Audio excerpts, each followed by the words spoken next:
Taong hindi natin magustuhan kahit na anong pilit sa mga sarili natin.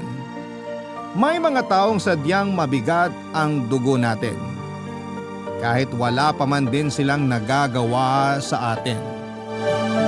Ikaw kapuso, naranasan mo namang magalit sa ibang tao kahit na wala namang ginagawang mali sa'yo. Dear Papa Dudut, ako nga pala si Rosa, 50 years old. Nagkaroon ako ng problema at eto ang ibabahagi ko sa inyo ngayong araw. May kinalaman po ito sa karelasyon ng anak kong si Buboy, 25 anyos. Hindi ko nagustuhan ang bagong nakarelasyon niya dahil kaedad ko lamang. Itago na lang natin siya sa pangalang Minda. This year lang nangyari ang kwento ko kaya fresh pa sa akin ang lahat ng mga nangyari. Nag-iisang anak namin ang asawa kong si Vic si Buboy kaya lahat ng pagpoprotekta ay ginawa namin para sa kanya. Inuna namin siya sa lahat ng bagay, lalo na kung alam naming mas kailangan niya. Spoiled sa amin si Buboy, lalo't siya lamang ang aming anak. Hindi niyo naman kami masisisi dahil wala kaming ibang tao na mapagbubuhusan ng pagmamahal noon. Hindi na ako pinalad pa na magkaanak at mabigyan ng kapatid si Buboy. Nagkaroon ng problema sa aking ovaryo. Kaya naman tinanggap na lang namin ang asawa kong si Vic na kay Buboy lang namin paiikutin ang mundo namin. Lahat ng gusto ni Buboy ay binigay namin sa kanya. Maging masaya lamang siya sa piling naming mag-asawa.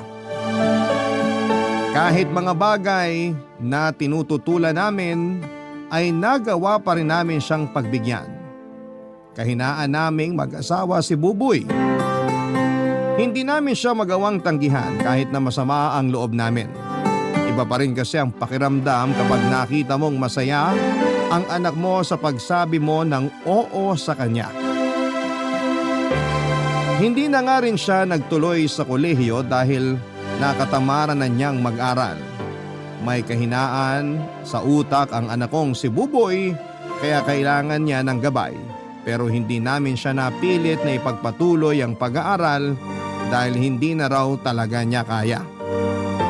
Hindi man namin sinang-ayunan yon ay wala na rin kaming nagawa, Papa Dudut. Akala namin ay doon lang kami magkakaroon ng problema sa anak namin. Hanggang sa pinakilala na nga niya sa akin ang karelasyon niyang si Minda. Isang bagay na hindi ko po inaasahan. Kakarating ko lang noon sa bahay isang hapon ng Lunes nang ibalita sa akin ni Buboy na meron na siyang karelasyon.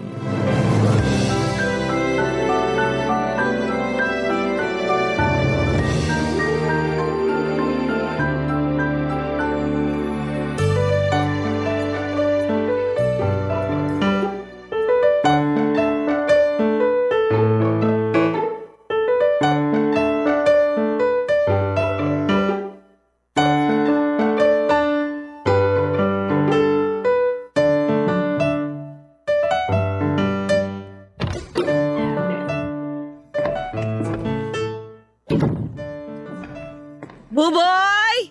Vic! Asan kayo? Nay, nandyan na po pala kayo. Nasaan ang tatay mo? Hindi pa po dumarating. Baka naipit na naman po sa traffic. Oh, kumain ka na ba? Kinain na po namin ni Minday na tira nating ulam kaninang tanghali. Minda? Girlfriend ko po. Talagang hindi na kayo nagkabalikan ni Melody?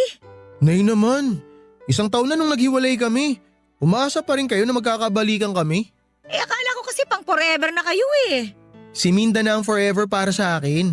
Naku ganyan din naman ang sinabi mo nung kayo pa ni Melody. Iba si Minda. Mature mag-isip, hindi toxic, bihira kung tuyuin. Oy sige, basta masaya ka at hindi ka niya sasaktan, walang problema sa akin. Kailan mo ba siya ipapakilala sa amin ng tatay mo? Ngayon na po. Ngayon na? May kinakausap lang siya sa cellphone niya sa kwarto ko. Palabas na rin siya. Buboy, okay na ako. Ayan, sakto. Nay, ipapakilala ko lang si Minda. Girlfriend ko. Minda, nanay ko. Ikaw si Minda? Opo, magandang gabi po. Wag mo na akong puin. Parang magkaedad lang naman tayo eh. Mas matanda naman po kayo, Nay, ng ilang buwan. Kaya nga ang sabi ko, wag na akong puin. Pero di kayo mukhang 50 ha? 50 ka talaga? As in 50 years old? 5 at saka 0? Alam ko nakakagulat yung age difference namin ni Buboy pero… Hindi mo may imagine ang gulat ko. Pag magkasama naman kami, parang kaedad ko lang siya eh. Parang kaedad mo. Ikaw yung nagmumukhang 50. Ganon. Si Nanay talaga. Paano ba kayo nagkakilala? Teacher ka ba ni Buboy nung elementary o high school? Dentista ka ba niya? Nay! Okay lang Buboy, normal lang sa mga nanay na magtanong ng ganito. Nakaka-relate ka ba? Ilan na ba ang anak mo? Meron ka bang anak na kaedad ni Buboy ko? Sa maniwala kayo o hindi, single ako. Walang asawa o anak.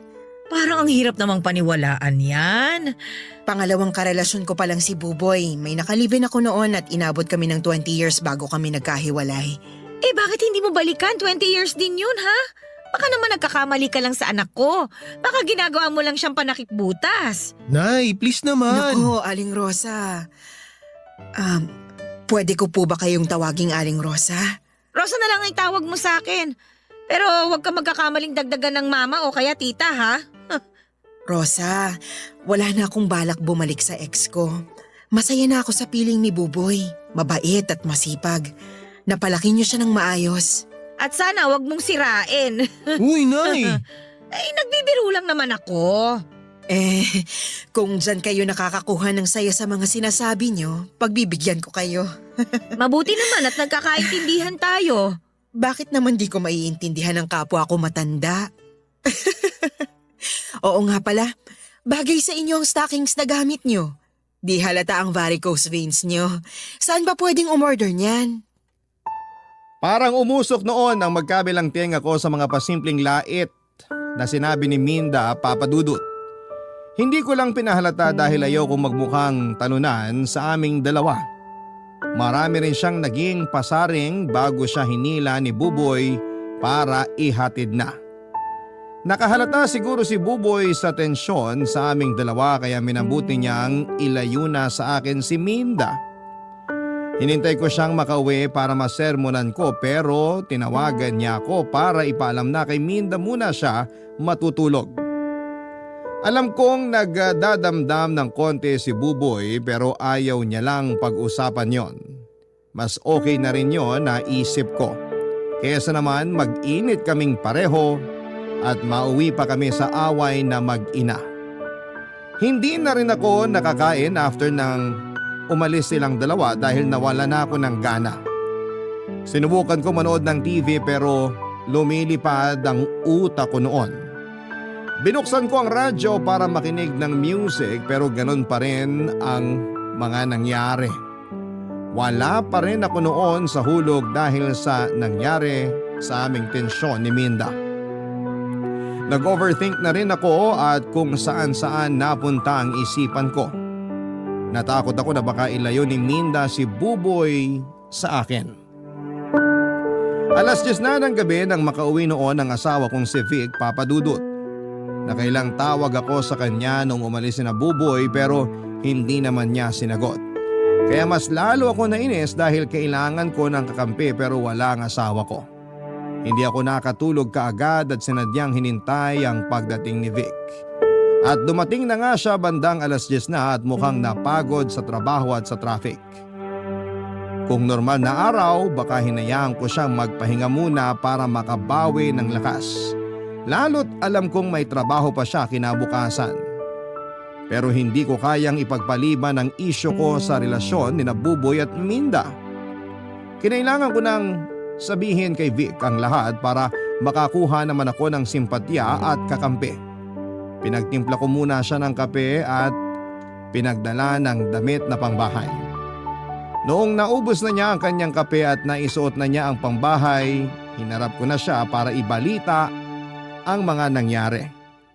Ramdam na noon ni Vic na may masama akong balita dahil hindi ko naman siya madalas pinagdadala ng pangbahay at pinagtitimpla ng kape kung wala lang.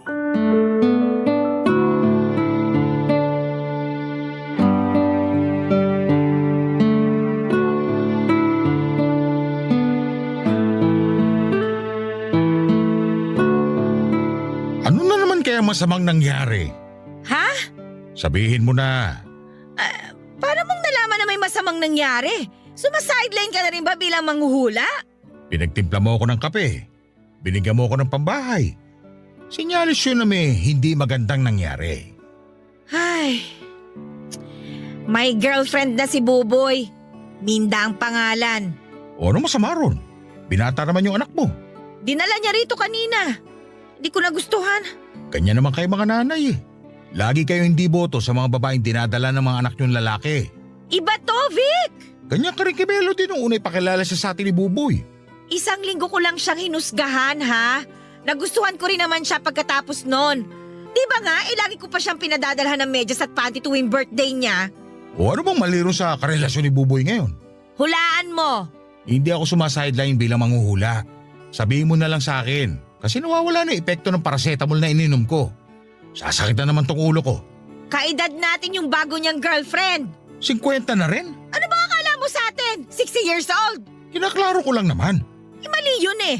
Kung hahanap si Buboy ng karelasyon, dapat kaedad niya o mas bata sa kanya. Hindi yung tipong kabatch pa natin ng elementary. Hindi yung mga kasabay pa natin papunta kay San Pedro. Ano bang magagawa natin? Na-inlove si Buboy eh. Ay, nabulagan siya kamo. Baka may mommy issue si Buboy kaya siya pumatol sa kaedad natin. Hindi kaya may lihim na sama ng loob si Buboy sa akin? At ginagamit lang niya si Minda para gumante? Kailangan kong masabihan si Minda para magkahiwalay sila. Ano ba nakakatawa doon? Seryoso ako, Vic, ha? Masaya lang ako na nakikita kang praning. Nanay ka nga talaga. Pero dapat tandaan mo, nasa tamang edad na si Buboy. May karapatan na siyang pumili ng taong mamahalin niya. Ah, ganon. Sige, magkampihan kayong mag-ama. Hubarin mo na rin yung damit mo para maibalik ko na sa cabinet. Matulog kang walang suot. Kabagin ka sana hanggang Sabado. Rosa naman, akala ko hinihingi mo opinion ko. Hinihingi ko, nakampihan mo ako. Ay, talaga bang 50 anyos na si Minda? Oo nga! Nakikita ko na ang punto mo. Dapat kanina mo pa nakita. Hindi ngayon matapos kung hilingin na kabaging ka. Hindi nga naman magandang kaedad natin ang karelasyon ni Buboy. Hindi maganda para sa ibang nakakakita. Ayan, tama ka dyan. Asan ba si Buboy na mapagsabihan ko? Wala siya rito sa bahay. Doon daw matutulog kina Minda. Napansin siguro na naglalaitan na kami ng pasimple ng girlfriend niya kanina. Nilait ka nung Minda? Aba, hindi naman pwede yun. Dapat yan ang una mong sinabi. Hindi naman ako papayag na laitin ka ng kahit na sino. Ay dapat nga. Yan nga ang una kong sinabi. Ay, nakakainis talaga. Hayaan mo, kapag bumalik dito yung Minda na yon, pagtulungan natin. Hahanap tayo ng mali sa itsura niya. May varicose veins na rin ba siya? Malay ko. Pero yung sa akin, napansin niya. Napansin niya yung varicose veins mo? Eh di ba yun na itatago ng stockings mo? Kung maaga ka lang sanang dumating, narinig mo sana kung paano niya bastusin itong mga ugat ko. Kung alam ko lang na ngayon siya ipapakilala ni Buboy, di sana nagpajama ako o kaya nagmaong na pantalon para hindi niya nakita ang mga ugat ko sa binti na nagmumura sa galit. Kaya nga sorry na. Hayaan mo, hahanapan ko siya ng mali pag dumalaw siya rito. Hindi siya lalabas ng bahay nang hindi nagagalusan ng pagkatao niya. Aba dapat lang! Hindi mo na ba ako patutulugin ng hubad hanggang Sabado? Hindi ako pwedeng kabagin eh. May mga meeting ako hanggang Friday.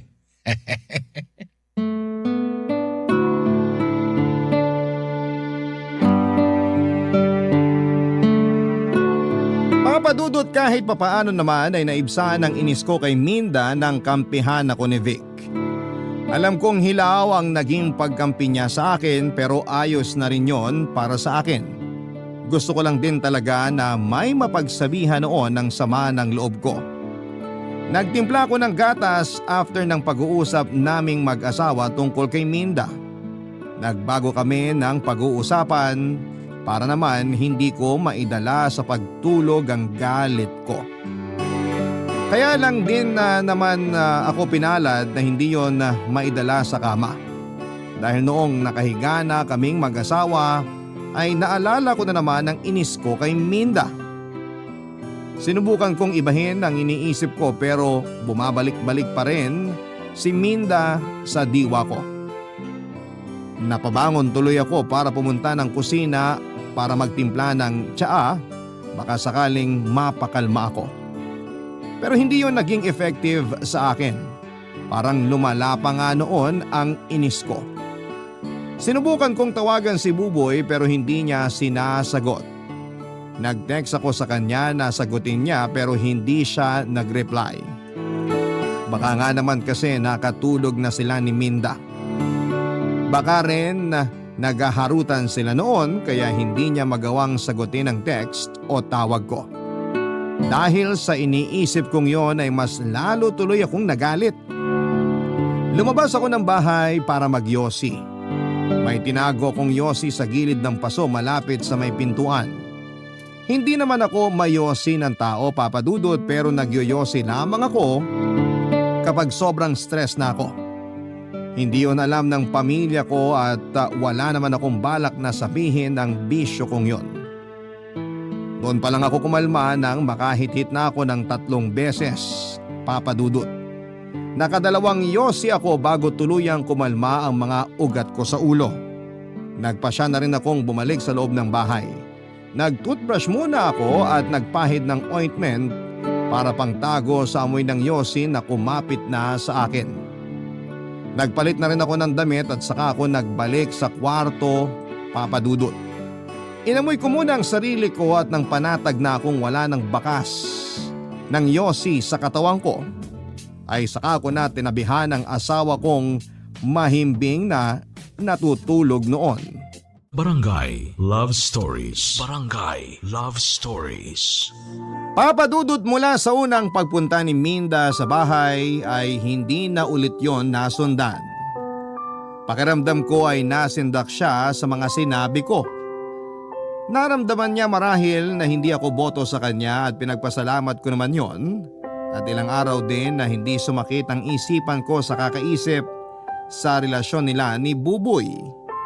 Pinagdasal ko nga na sana ay natauhan na si Buboy dahil sa mga sinabi ko.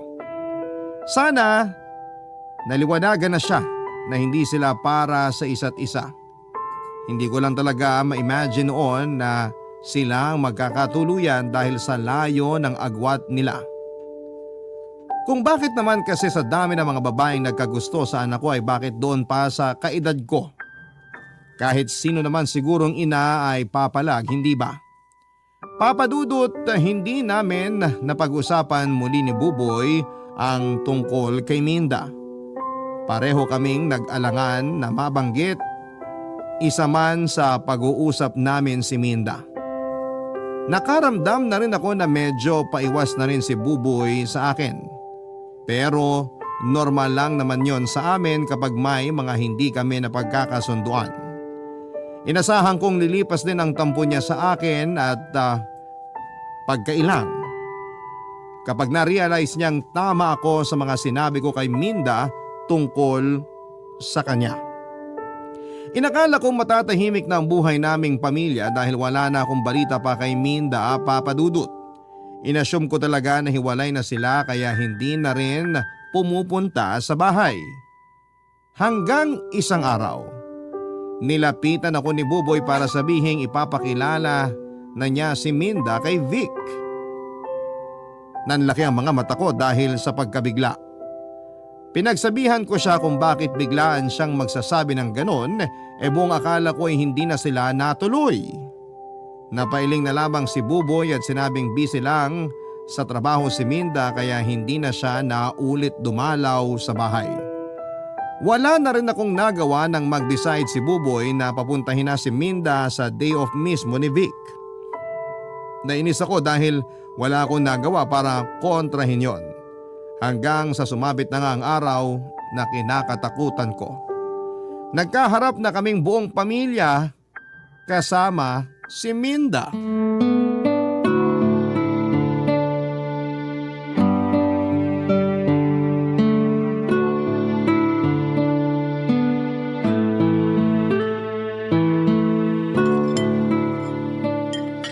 Minda, kumusta naman yung ginisang ampalaya? Masarap ba? Oo, namiss ko yung pait. Sobrang pait. Makakatulong to sa dugo ko. Ikaw ba ang nagluto? Ako ang nagluto. Ah, kaya naman pala. Anong kaya naman pala? Kaya naman pala. Masarap! Mas plastic pa sa timba. Ano po yon? Sabi ko, wag mo na akong puin, di ba? Tandaan mo, magkaedad lang tayo. Sorry ha.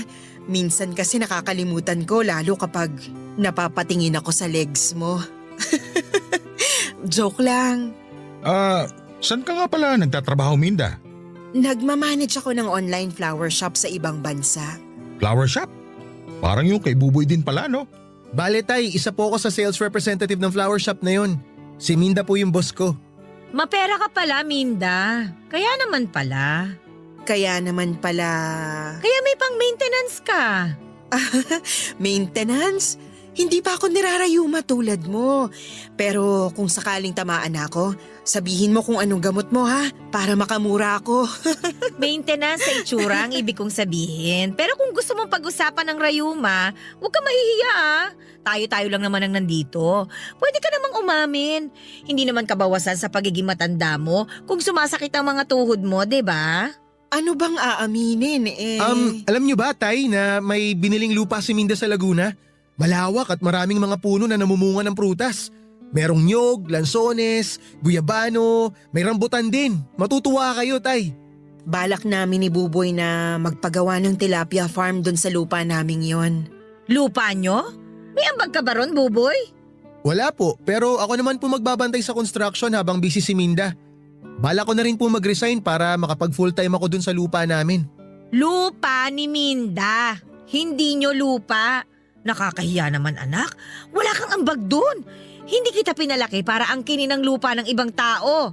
Angkinin mo na lang yung lupa ng lola mo sa Surigao. Makipag-away ka sa mga pinsan mo. Hindi kita pipigilan. Lupa namin ni Buboy yon. Binili ko yon para sa amin. Tsaka lang magiging legal sa inyo yon kapag kinasal na kayo. Sa ngayon, baka pwedeng sa'yo lang muna yung lupa. Thank you na lang sa offer ha. May masama ba kung i-share ko yung properties ko kay Buboy? Boyfriend ko naman siya. Ay wala namang masama. Masyado lang kasing maaga para mag-share kayo ng mga ganyan. Hindi naman yan parang ulam lang na pwedeng i-share eh. May share pa rin naman ako, Nay. Ako nga yung magbabantay sa construction. Bali yun yung pinaka-share ko. Oy, ano bang alam mo sa construction? Kwarto mo nga hindi mo maayos eh. Ilang beses ko nang pinapagawa sa yung bintana mo, pero wala pa rin. Hindi ba, Vic? Ha? Isa ka pa eh. Hindi ka ba nakikinig? Nagtatalo na kami rito sa lupa, pero ikaw dyan… Hindi ko rin kasi alam kung bakit kailangang pagtalunan yung lupa ko eh. Ako naman ang bumili nun. Kaya nga! Kaya dapat hindi mo sinasabing lupa ninyo ni Buboy. Ikaw lang naman ang bumili nun eh. Papaasahin Rosa. mo lang tong anak ko. Kapag nagkahiwalay na kayo, nganga na siya. Buboy anak, marami tayong lupa sa paso. Makontento ka na lang muna ron. Sino po bang nagsabi sa inyo na maghihiwalay kami ni Minda, Nay? Kakasimula nyo pa lang. Huwag mo na magplano ng mga ganyang bagay. Kilalanin nyo muna ang isa't isa. May tsansa pa na na makakilala ka ng mas compatible sa'yo. Yung bang kaedad mo at saka… Hindi yung kaedad nyo. Naintindihan ko kayo. Alam ko namang una pa lang, di na kayo boto para sa akin kay Buboy dahil sa agwat ng edad namin. Hindi ko yun mamasamain. Vic, hindi ba may sinasabi ka nung nakaraan? Mabuti pa, tapusin na lang natin itong kinakain natin para makapagpahinga na tayong lahat. Vic! Mukhang di ko na rin mauubos tong ampalaya. Masyado nang pumapait eh. Baka ma-high blood na ako. Mauna na rin ako para di maabutan ng ulan. Tara na, Buboy. Nagmadali na ngang umalis sina Minda at Buboy, Papa Dudut. Tinanong ko si Buboy kung anong oras siya makakauwi pero sinabi niyang doon na lang muna siya kina Minda matutulog. Naramdaman kong may tampo si Buboy sa akin pero hindi niya pinahalata sa harapan ni Minda. Nakangiti naman si Minda na nagpaalam kahit alam kong napipilitan lamang. Nawala na ako ng gana sa kinakain ko. Hindi makatingin noon sa akin si Vic dahil alam niyang galit ako. Niligpit ko na ang mesa kahit kumakain pa si Vic. Pinaramdam ko sa kanya ang galit ko dahil wala man lang siyang tinulong para mapagkaisahan namin si Minda. Ang ayos pa ng usapan namin noon na kakampihan niya ako. Sinabi pa niyang siya na ang bahala kay Minda. Umasa ako na tototohanin niyang sinabi niyang paghihiwalay niya ang dalawa pero hindi naman yon nangyari. Nagdadabog ako noon habang naguhugas ng plato. Nakabasag na nga ako ng 2 pinggan at 1 baso. Nahalata naman yun ni Vic at niyakap ako patalikod. Mas lalo lamang ako nagalit imbis na kumalma. Hinarap ko siya para pag-usapan namin ang pangiiwan niya sa akin sa ere. Hindi lang daw siya nakasingit sa usapan namin ayon kay Vic. Masyado raw akong pinangunahan ng emosyon at hindi na raw ako nakapag-isip kaya lumala ang sitwasyon. Nagalit ako lalo kaya yung bula mula sa hinuhugasan ko pinahid ko sa noo niya. Pinaghugas ko siya ng pinagkainan at ako naman ay pumanhik na sa kwarto para mag-check ng BP ko. Na-high blood ako sa mga nangyari, Papa Dudut. Sinubukan kong tawagan si Buboy para pauwiin para makapag-usap kami. Sinabi naman niyang uuwi na lamang siya bago magtanghali kinabukasan. Wala na rin akong nagawa kundi ang pumayag na lamang dahil baka mas lalong magtampo sa akin ang anak ko. Noong natapos naman si Vic na maghugas ng pinagkainan ay pumasok na rin siya ng kwarto. Nilambing niya ako at nagsorry dahil sa pag-iwan niya sa akin sa ere. Nagkunwari akong nagtatampo pa. Pero nawala yon lahat ng sinabi niyang sa susunod na pagbalik ni Minda sa bahay ay magsasalita na siya. Nabuhayan ako ng loob at sinabi ko rin sa kanya na pagka-uwi ni Buboy kinabukasan ay pwede na niyang simulang siraan si Minda habang wala nga ang kontrabidang babaeng yon, Papa Dudut.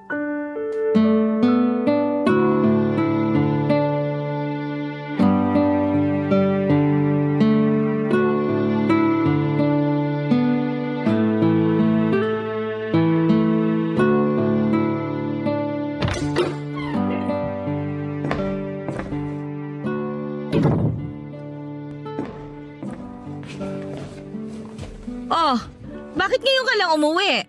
Sorry po, Nay. Si tatay po, nasan? Sabi mo bago magtanghali nandito ka na sa bahay. Pababa na ang araw ah. Naglambing kasi si Minda na mag-lunch muna kami bago ako umalis.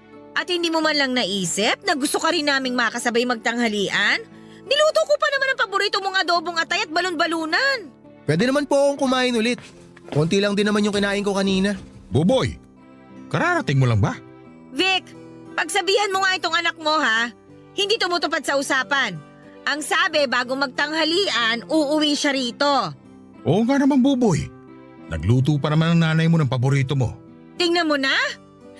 Sorry na nga po. Ipainit nyo na po yung niluto nyo para makakain na ako ulit. Sabayan nyo ako ha. Wala na. Nagtampo na yung adobo. Si nanay naman. Talo nyo pa adobo sa toyo nyo eh. Walang nakakatawa ron, Vic ha. Untugin ko kayo mag-ama eh. Sorry. Oh, asa si Minda? Bakit di mo sinama rito? Marami pa tayong dapat pag-usapan. Ano kasi, busy siya. May mga ano raw, parang aasikasuhin nata. Basta ganun, tungkol sa sa work. Napaghahalataan naman niyang pagsisinungaling mo, Buboy. Ayaw na niyang pumunta rito, no? Hindi po, andito nga siya kahapon, di ba? Mas mabuti pa siguro, wag na lang siyang pumunta rito sa bahay.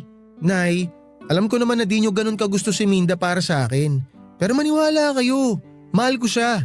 Mahal mo lang yata yan dahil may tilapia siya eh. Tilapia farm, Nay. Tsaka matagal pa po yun. Kalmahan nyo lang. Sa bagay, kung nagawa yon, siguradong hiwalay na kayo nun. Hindi ba, Vic? Bakit po ba parang sigurado na kayo na maghihiwalay kami ni Minda? Nanay mo ako. Alam ko, ramdam ko. Pwes, mali kayo, Nay. Si Minda na yung gusto kong makasama habang buhay. Sabi na eh. Dahil talaga to sa tilapia eh. Nay, kahit walang tilapia, kahit tuyo lang ang meron siya, si Minda pa rin talaga ang gusto ko. Kaya nga gusto ko kayong kausapin ni tatay eh. Tungkol saan ba yan? Bubukod na po ako. Magsasama na kami ni Minda. Ano? Hindi pwede! Bata ka pa, Buboy! Nay, ano bang bata? 25 anyos na ako. Legal na akong bumukod sa inyo. Vic, kausapin mo nga itong anak mo. Hindi siya pwedeng umalis dito sa bahay para sumama sa babaeng yon. Para sa'yo rin itong mga bilin namin. Pero tay… Hindi ka pwedeng bumukod. Dito ka lang sa bahay. Marami ka pang kailangan matutunan bago ka umalis. Ay… Nay, tay. Pasensya na po pero buo na po talaga ang desisyon ko. Buo na rin ang desisyon namin ng nanay mo. Hindi ka aalis ng bahay. Dito ka lang. Kung gusto mo, dito na lang kayo sa bahay magsama ni Minda para makasama ka pa rin namin. Nanlaki ang mga mata ko sa huling sinabi ni Vic. Wala sa usapan namin noon na titira si Minda sa bahay namin. Hindi ko nga sinang-ayunan na bumukod si Vic or si Buboy, pero mas lalong hindi ako sasang-ayon na magsama silang dalawa ni Minda sa poder ko pa. Natuwa si Buboy at niyakap ang tatay niya, habang ako ay nakatulala at hindi pa rin makapaniwala sa pulpol na sinabi ni Vic kay Buboy. Nagmadali na si Buboy na lumabas ng bahay para puntahan si Minda at ibalita ang mga sinabi ni Vic. Hindi na rin ako nakapagsalita pa at hindi na nakahabol pa para kontrahin ang suhestyon ni Vic Papadudut. Napaupo na lamang ako at nakaramdam ng hilo. Tumaas ata ang presyon ko at agad namang napansin niyo ni Vic. Kinuhanan niya ako ng tubig sa kusina at inabot sa akin. Imbis na kunin ay tinabig ko dahil sa galit ng tubig. Nadismaya ako sa mga nangyari, Papadudut. Hindi ko itinago yon kay Vic. Pumanhig ako ng kwarto at nagwala doon. Hindi naman sumubok noon si Vic na lapitan pa ako dahil natakot na rin siya. Hindi ko talaga alam noon kung ano ang pumasok sa isipan niya para patuloyin si Minda sa bahay namin. Nag-overthink ako habang nasa kwarto. Inisip ko ang mga mangyayari kapag nasa iisang bubong na lamang kami ni Minda. Napacheck tuloy muli ako ng BP at sa tuwing naiisip ko ang pangalan noon ni Minda ay tumataas ang presyon ko. Hindi ko talaga maintindihan kung bakit mainit ang dugo ko sa kanya. Alam ko namang normal sa isang ina na maging protective pagdating sa kanyang anak na lalaki. Pero iba talaga ang galit ko kay Minda. Inisip ko na hindi naman siguro ako buntis para paglihian ng bruhang yon. Sadyang mabigat lang talaga ang loob ko sa kanya at hindi ko kayang ipaliwanag noon sa aking mag-ama dahil paniguradong ako ang talo. Nahiga ako sa kama para magpakalma. Sinubukan kong matulog pero nabigo ako. Hanggang sa narinig ko na lamang ang pagkatok ni Vic sa kwarto. Hindi ko yon pinansin, Papadudut, hanggang sa siya na ang kusang pumasok ng kwarto at nagsorry sa ginawa niyang desisyon, Papadudut. Barangay Love Stories. Barangay Love Stories. Mabilis lang na nakalipat si Minda sa bahay. Nag-arkila siya ng 2 van para ilipat ang mga gamit niya. Halos napuno na ng mga gamit niya ang bahay ko, Papadudut.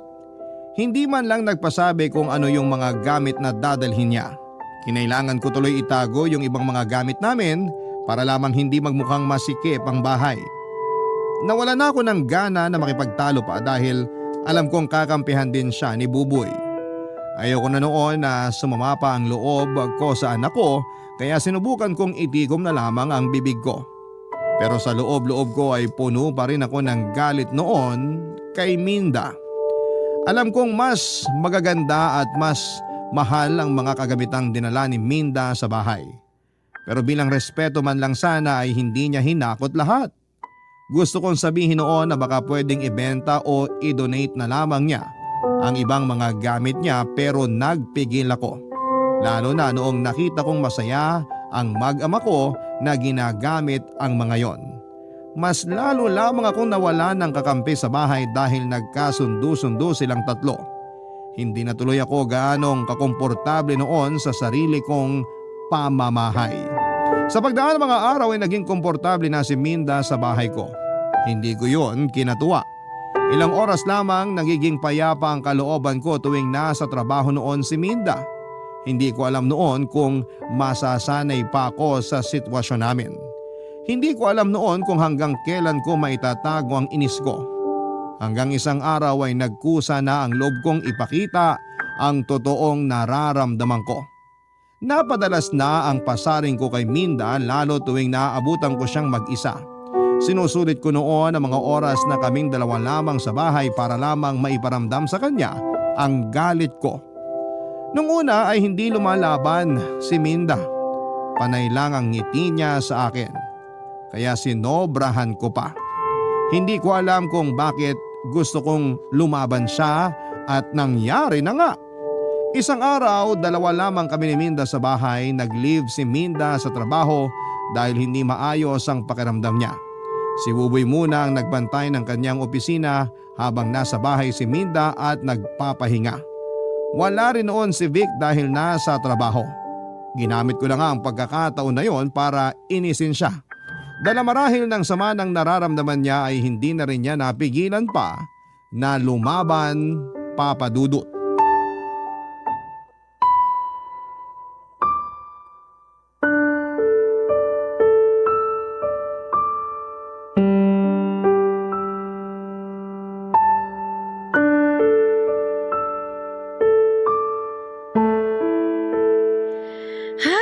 Napakasikip na ng bahay ko. Kahit hangin, hindi na magkasya. Ako bang pinaparinggan mo o yung hangin? Ay, wala sa choices na binigay mo. Ang pinaparinggan ko, itong rocking chair na dinala mo. Ilang beses na kasing tumatama rito yung hinliliit ko sa paa. Baka isang tama pa, mapudpud na. Pinapakuha ko na yan sa pamangkin ko pero next week pa raw siya pwede. Huwag kang mag-alala. Doon na sa bahay nila mang pupudpud ng hindi liit yung rocking chair na yan. Bakit kailangan next week pa? Baka pwede ngayon na. Kahit ako na magbayad sa kukuha niyan para ihatid sa pamangkin mo. Next week pa kasi babalik yung pamangkin ko. Pasensya na ha. Akala ko kasi matutuwa ka kapag inuwi ko yan dito. Bakit naman ako matutuwa kung pupudpurin niya ng hinliliit ko? Kaya nga pasensya na eh. Yung pamangkin mo, baka gustong iuwi na rin yung sopa na nakabalandra dun sa kusina. Bagay naman yung sofa ko sa kusina natin ha. Bagay sa kusina ko? Paanong bumagay? Hindi nga ako makapagluto na maayos dahil dun eh. Puro talsik na rin ng mantika yon. Sino gusto mo po sa sopa na puro mantika? Si Buboy kasi ang nag-request ng sofa na yun na ilagay sa kusina mo. Para raw kapag nagluluto ako, uupo lang siya ron para makasama ako. Kayo na lang ni Buboy ang mag-usap tungkol dun sa sofa. Bakit pa kailangan ipaabot sa kanya? Pwede namang tayong dalawa na ang magdesisyon na tanggalin yon, di ba? Aabalahin pa natin si Buboy. Pero siya kasi yung may gustong ilagay yun sa kusina. Sa ayaw ko kasi sagabal nga sa pagluluto ko. Okay, hayaan mo. Next week isasama ko na rin sa ipapadala sa pamangkin ko. Baka meron pang nakakasagabal sa'yo na gusto mong mawala rito. Hindi mo magugustuhan ang isasagot ko sa'yo sa tanong mo na yan. Oo, gets ko. Alam kong ako yung sagabal na gusto mong mawala. Bakit mo naman sinasagot ang sarili mong tanong? Kasi wala ka namang lakas ng loob sagutin yung tanong ko. Sa bagay, sa ating dalawa, ikaw lang yung malakas lagi ang loob. Malakas ang loob na magdala ng mga kalat dito sa bahay ko. Malakas ang loob na makipagrelasyon sa mas bata sa'yo. Wow. Wow lang. Asan ang lakas ng loob mo? Wow na lang ba ang isasagot mo? Alam mo, ilang buwan na kitang tinitiis ha. Hindi kita nilalabanan kasi may respeto pa ako sa'yo. Kung may respeto ka sa akin, hindi mo sana pinatulan ng anak ko. Hanggang ngayon talaga hindi mo matanggap ang relasyon namin ng anak mo? Huwag kang umasa na matatanggap ko pa yan. Hindi naman ako umaasa talaga. Kasi sarado ang isipan mo. Kahit siguro gumuho ang mundo, nakalak pa rin yung utak mo. Sa bagay, ganyan naman talaga kapag may edad na, di ba? Lakas talaga makapagsabi na may edad na. Akala mo naman nagsusumixtin ka lang. Hindi hamak na mas marami ka pang puting buhok kesa sa akin, oh. Bata pa lang ako. Marami na akong puting buhok. Nasa lahi namin yun at di lang dahil sa edad ko. Talaga ba? Oo naman. Ikaw, yung varicose vein sa trayuma mo ba? Elementary ka pa lang meron na? Sa lahi ba nakukuha yan o sa edad? Aba talagang... Minda? Nay? Oh, nandyan pala kayo. Buboy! Napaaga ka yata ng uwi. Maaga kasi naming na-reach yung kota ngayong araw sa opisina eh. Nag-text ako sa'yo, Minda. Ay, sorry. Mahina ata ang signal dito sa sala ng nanay mo kaya di ko na-receive. Check ko mamaya. Ayos lang kahit mamaya na pag bakante ka. Update lang naman sa opisina yung tinext ko sa'yo eh. Kumain na ba kayo? Bumili ako ng liempo oh. Sabay-sabay na tayo. Ang sweet naman. Buboy, baka pwedeng ikaw na munang umasikaso niyan sa kusina ha? Susunod ako. Aayusin ko lang tong signal ng phone ko. Okay, sige. Nay, samahan niyo ako? Kaya mo na yan, anak. Hihilutin ko lang itong hinliliit ko. Baka kasi magtampo na sa kakauntog sa rocking chair ni Minda eh. O sige, relax lang kayo rito. Ako nang bahala sa pagkain natin. Punta na muna ako sa kusina ah. Maiwan ko na muna kayo. O, mabalik tayo. Sabi ko nga kanina, Talaga? talagang... Utang na loob naman. Hindi ka ba napapagod makipag-away? Kasi ako rinding-rindi na eh. Huwag mo nang ubusin ang lakas mo sa pangiinis sa akin kasi wala ring mapupuntahan yan. Tataas lang lagi ang BP mo. O, ngayon titiklop ka. Kanina lang matapang ka. Para kang pinausukang tandang. Tapos ngayon... Dumating si Buboy. Gusto mo bang makita ng anak mo ang pagtatalo natin? Di mo ba naisip kung anong epekto nito sa kanya? Puro na lang ba? Sarili mong galit ang iniintindi mo? Wala akong balak iwan ng anak mo. Mahal ko siya. Kung di mo pa rin ako masikmura, maiintindihan ko. Pero wag mo naman sana akong bastusin tulad ng ginagawa mo ngayon. Hindi ba tayo pwedeng mamuhay na lang ng payapa para kay Buboy? Hindi ba pwede yun? Hindi na ako nakasagot sa huling sinabi ni Minda. Lunok na lamang ako ng laway dahil may punto siya.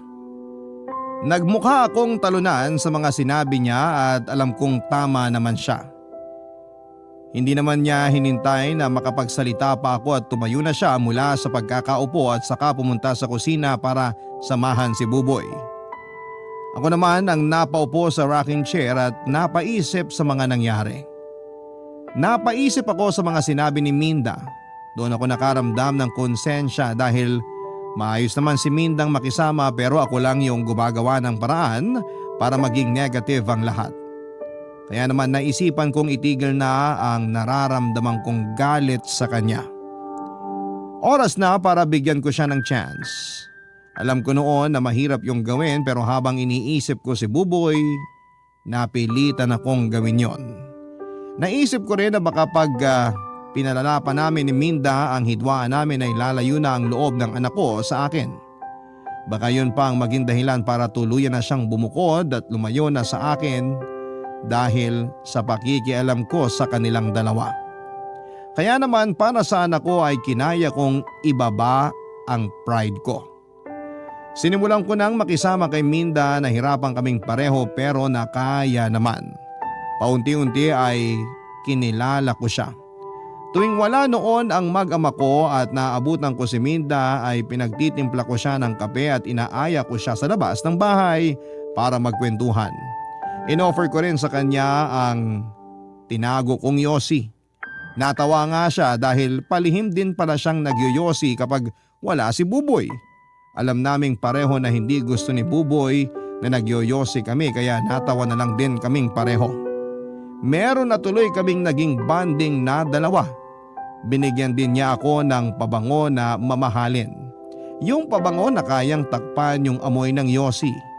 Gumana ang loob ko kay Minda habang tumatagal. Doon ko naintindihan kung bakit napamahal sa kanya ang anak kong si Buboy. Maayos naman kasi talaga si Minda. Aminado na ako noon na sa akin talaga ang problema. Masaya siyang kasama at hindi ako nagkaroon ng problema sa kanya. Naging paborito ko na tuloy si Minda sa lahat ng mga nakarelasyon ni Buboy. Sinabi ko yun sa kanya at sinabi rin niyang ako ang paborito niyang biyanan. Nagtawanan kami sa mga sinagot niya dahil hindi naman pala niya naabutang buhay ang magulang ng nag-iisang ex niya. Naging maayos ang lahat sa amin hanggang isang araw ay nagbago ang lahat.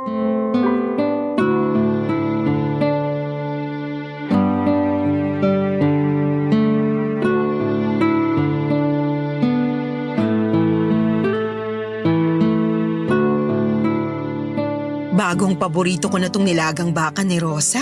Ang lambot ng baka. Naparami tuloy yung kanin ko. Binugbog pa kasi niya yung baka bago niya niluto. Ikaw talaga, Vic, isusumbong kita. Matagal ko nang sinumbong ang sarili ko. Gusto mo, samahan pa kita eh. Sige, next week pag di na ako busy. Maiba tayo. Busy na si Buboy sa lupa niya sa Laguna. Ang dami na nga niyang plano para ron. Hinayaan ko na lang. Ang saya rin naman kasi niyang tingnan habang ginaganahan. Masaya rin akong tignan habang ginaganahan. Hoy, ano ba? Balik naman. Para makita mo kung paano ako ganahan. Baka may makarinig sa'yo, Vic. Mamaya pang gabi ang uwi ni Rosa. Si Buboy, di ba, sabi niya, tatawag naman siya pag babiyahe na pauwi. Tara na, mabilis lang to. Sa kwarto niyo ba ni Rosa? Dito na lang tayo sa sala. Ayoko nang pumanik. Nahawa na yata ako sa rayuma ng asawa mo. Halikan ko yung tuhod mo eh. Nakakagamot ng rayuma laway ko. Sa labi ka muna. Tapos pababa sa tuhod ko. O sige, sabi mo eh. Halika nga rito. Mga hayop! Rosa! Rosa, teka lang. Walang teka lang! Wala ngang preno yung kademonyohan ninyo eh! May balik pa sa tuhod! Ano ka, santo? Please, hayaan mo kami mag-explain. Kahit anong explanation ninyo, wala akong tatanggapin! Rosa, makinig ka. Hindi namin to sinasadya. Hindi sinasadya? Biglaan lang ba? Parang hindi naman! Parang komportable nga ang paghaharutan ninyong dalawa eh! Hindi yan biglaan! Oo, aminin ko may Ang katagalan na. kakapal ang mukha ninyo! Rosa, umayo ka muna. Yun ang dapat sa'yo! Pagkapabuto tayo ni Buboy. Hindi mo may buhok ni Minda. Ngayon, nagawa mo pa mag-alala kay Buboy? Hindi mo ba naisip yun habang nagpapalitan kayo ng laway ng haliparat ng mindang ito? Please, Rosa. Mali kami, oo. Please, tigilan na natin to. Kung kailan kayo nahuli, tsaka nyo maiisipang itigil. Sinabi ng tama na eh. Tigilan mo ng pananakit kay Minda.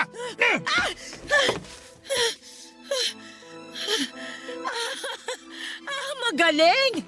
Para sa kabit mo, nagawa mo akong itulak at saktan!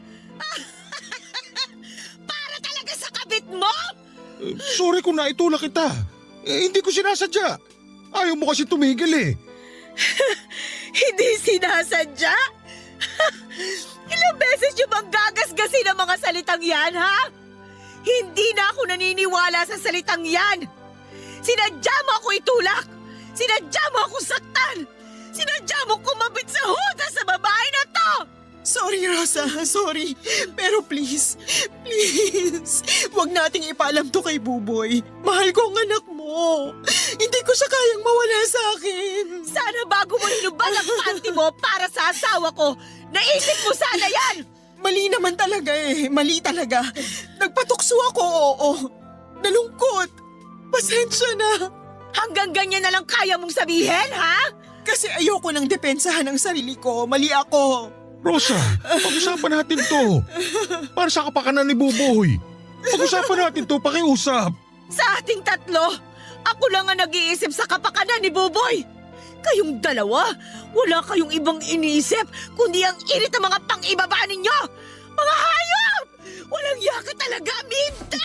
Uy! Rosa! Ako na, Rosa. Paano, Buboy? Nasasaktan ako. Dapat lang masaktan ka! Kulang pa nga ito sa ginawa niyo sa amin ni Buboy eh! Tama na, Rosa! Tama na! Hindi! Wala na akong awa! Kung meron man ako natitirang awa, para na lang yun sa anak ko!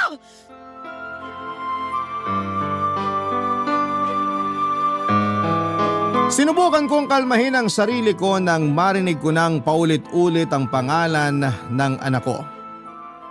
Napaiyak na lamang ako at napaupo sa sahig sa sobrang sakit ng nararamdaman ko. Hindi nagtagal ang panginginig ng katawan ko, sinubukan akong yakapin ni Vic pero sinampal ko siya ng ilang ulit. Hindi naman niya ako nilabanan dahil alam niyang deserve niya yon. Nang mapagod akong saktan silang pareho ay doon na ako kinausap ni Vic at inamin niyang matagal na silang nagkaroon ng lihim na relasyon. bago pa man din maging sina Minda at Buboy. Isang buwan lang ang naging relasyon na yon dahil nakonsensya daw si Vic at na-realize niyang ako pa rin ang mahal niya. Nagalit si Minda at sinubukang gumanti. Nagpaligaw siya kay Buboy at na-fall na si Buboy sa kanya. Inakala ni Minda na paglalaruan lang niya si Buboy para saktan si Vic. Pero nahulog na rin si Minda sa kanya habang tumatagal. Inakala ni Minda na nawala na ang nararamdaman niya para kay Vic mula noong maging sila ni Buboy pero nagkamali siya. Mula noong tumira si Minda sa bahay ay nanumbalik ang pagmamahal niya para kay Vic at ganon din ang asawa ko para sa kanya. Sinubukan na naman daw nilang pigilan ang nararamdaman nila pero nahirapan sila dahil nagkalapit silang muli. Hindi naman nawala ang nararamdaman ni Minda para kay Buboy at aminado naman siyang mas mahal niya ang anak ko kesa sa asawa ko. Nadala lang daw sila ng init ng nararamdaman nila sa tuwing naiiwan silang dalawa na magkasama ni Vic. Nagkamali sila na napasunod sila ng tawag ng laman pero handa na raw nilang talikuran ang ginagawa nila. Nakiusap sila na itama ang pagkakamali nila at nakiusap silang wag nang ipaalam kay Buboy ang lahat para hindi na raw masaktan pa ang aking anak. Baka kapag nalaman daw ni Buboy ang tungkol sa relasyon ni Vic at Minda ay baka kung ano pa ang gawin niya sa sarili niya. Natakot ako habang iniisip kung paanong masasaktan ang anak ko kapag nalaman niya ang katotohanan.